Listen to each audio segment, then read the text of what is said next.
So how the heck do you run a successful nutrition business? In this video, I'll be talking to my friend who is a CrossFit affiliate owner for over 10 years. He's run different programs, he's had different nutrition coaches, and I'm going to be breaking down the takeaways I got from that conversation of how to actually start a nutrition business that's profitable in a gym or solo. One of the first questions I had was about hiring a nutrition coach. Since I'm looking at becoming a nutrition coach, I might be thinking about going digital or working with the gym. Either way, tapping into the fitness industry, tapping into that gym industry is something I'm going to need to do if I want to expand my lead sources. So that first question was imperative because I want to get his thought process about what were the decision factors he takes into account when hiring a nutrition coach or bringing on a nutrition program. Now, specifically for him, he would rather hire a employee than outsource it.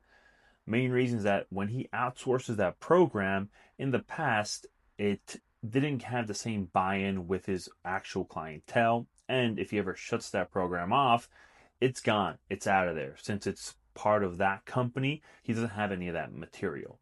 Now, having it in-house as an employee, he has more control over what goes on in his gym. That person probably already works within the gym, maybe be a coach or is part of that nucleus. And that's the big thing, is that when you have a CrossFit gym, when you have just a similar type of CrossFit gym, it doesn't have to be that, but when they're in that environment, someone who comes up in it already has a buy-in from the crowd, already understands the community. It can easier give these type of nutrition programs that would work. So in his opinion, he would rather have an employee because he can dictate the hours, he can have more control over the program versus hire a outside program to come in. Now he's done that. He's hired many outside programs to come in, but after a while, that group buy is what he's seen that is imperative. To have his own in-house nutritionist is going to go and have far more impact than hiring an outside source. Next up, I asked him, in your experience, what makes for a successful nutrition coach? His thoughts were someone who's available, someone who is going to be there when the clients are going to be there, when they need to come in, whether in the evening or early in the morning.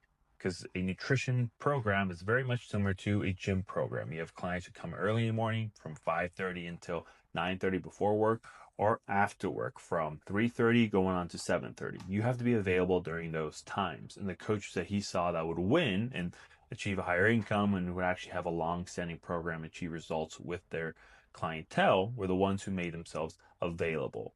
Next up, it was someone who had continuing education, someone who actually invested in learning about different types of nutrition, or just someone who learned about different types of fitness, someone who's actually actively trying to get better and develop their craft. It does two things. It shows to all their other clientele that they're serious about this, and it shows the person, like their employer, right, that they do want to achieve a higher level of success. That just goes hand in hand with A, becoming available with your clients, and B, actually taking care of yourself and learning more. The third one was consistency was important in having a nutrition coach. Sometimes they would run different programs, sometimes they would do different things. Regardless of what they did, they had to have a coach who was consistently there. He was available, continued education, but just there for the long haul, always doing the same, not same type of programs, but just having different offers and consistently saying the same information. Consistency is key in fitness. You go 3 times a week, offering programs to people that help them lose weight. And then another part of being successful was being part of the gym.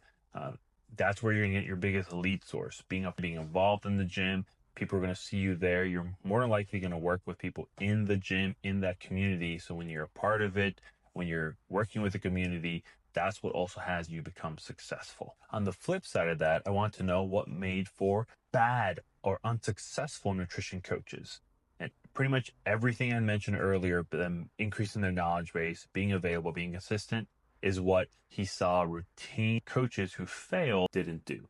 They wouldn't be consistent. They obviously wouldn't offer the same type of programs, or they would have a program in the spring, not do anything in the summer, and then have something in the fall. They needed it throughout the year, client. And then availability. Sometimes you want to be at home with your family, and so you won't be able to help other people who are available in the evening. That's when your clients are there. In the fitness industry, you have the big chunk in the morning, the big chunk in the afternoon, in the evening. That's where you're going to everybody, very rare in the middle of the day. So you have to be available when the clients are available. It makes sense, right? Especially if it's face to face. If it's digital, it's a little different, but you still have to be available during those time slots. And then continuing education. If you're not looking to develop yourself in any way, be it not just in nutrition, but in fitness and mindset, whatever it is, you have to be wanting to get better. If you're not doing that, you're not developing yourself, you're not developing your craft, it's going to show not just to your clients, but to your employer. So that's what he pointed out were the three areas that made for a nutrition coach to fail consistently. Then it was certification. This one is important for me because I don't have any nutrition certification. I studied nutrition and dietetics to become a registered dietitian many years ago, but I went the fitness route and avoided nutrition. Not that I didn't follow it. I just teaching CrossFit was my jam, baby. But this time around, I want to know, where should I put my stock into? Should it be precision nutrition? Should it be healthy steps nutrition? That's HSN. Should it be MetFix? There's a whole bunch of nutrition certification and programs out there that where should I align myself? And that was a major question I had for him. Hey, what certification matters? For him, he's done healthy steps nutrition, HSN, and it's worked. When he ran it in his gym, it's backed by a registered dietitian. They have gyms all over in the world who follow it and are successful in his gym.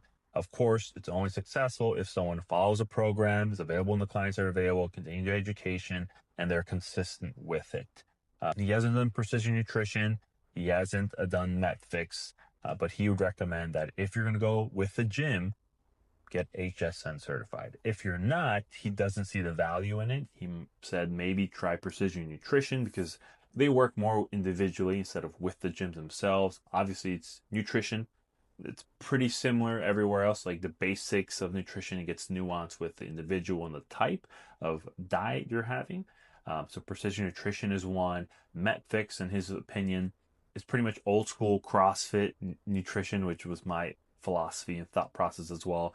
MetFix is just comes from Greg Glassman, the founder of CrossFit, and is literally ripped from CrossFit. It's a nutrition that they would give out, right? That's probably a little bit more focused now because there's not necessarily emphasis on fitness, but that would be MetFix. And then it was a registered dietitian. That was the big part. Now, if you're becoming a nutritionist, you can't say this is the meal plan you have to follow because you don't have that background. You don't have that authority as not being licensed. You can recommend meal plans. You can't say this is what you have to follow.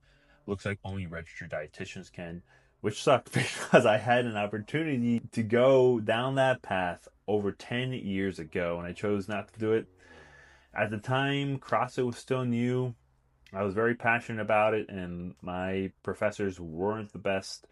I didn't connect with them. And so that soured my taste for becoming a registered dietitian. And when I was looking at the average income, they're making $30,000. Why would I get into debt 30 grand just to make 30 grand? I didn't think long term. I didn't know nutrition was going to blow up like this. It's crazy how everything is now. So, anyways, that is my conversation, the takeaways I had from the conversation with my friend. Again, he has been an affiliate owner for over a decade. I sold him half my gym equipment when I closed down my gym. I worked for him. He has run and is running a great gym up there. So through his time, he saw what worked and what didn't work, and I respect and value his opinion going forward. It gives me some good information on where I should start leaning towards. And again, this conversation opened my eyes to becoming a registered dietitian again. I don't know if that means more schooling. Probably. Don't know if that means more debt. No way. That's not going to happen. But I do know that going forward, if I want to be successful, I have to follow those three things: be available for the clients. I have to be consistent with the program that I have pretty good, and continue education. I've been doing that regardless, man. Every year I spend money to better myself in any regards. It's good to know that my huge lead source will be from a gym. Healthy Step Nutrition might be more attractive for CrossFit gyms. Precision Nutrition may work.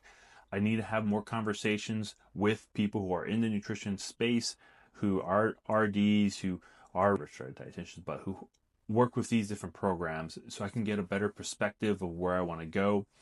So at the end of it, if you're deciding to start a nutrition program, I hope you're having these type of conversations. I hope you're looking into where you should invest your dollars, because going forward, if you're serious, this is going to matter. These type of conversations will help you form a better, more well-rounded opinion of what you want to do in your own life. Should it be nutrition? Should it be starting a business going forward?